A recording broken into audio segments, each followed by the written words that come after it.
headed to the woods with my kids. We're gonna be sleeping in the playhouse that my dad built for them. My son's got his tractor there. My girls have their motorbike. We're gonna be heading up into here.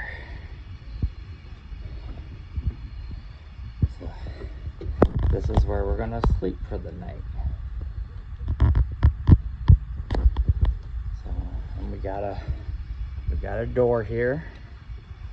Yeah, window in there, and then should be able to hear the crickets. And this is the woods right here. It's about 2.5 acres of woods that we're gonna be sleeping in.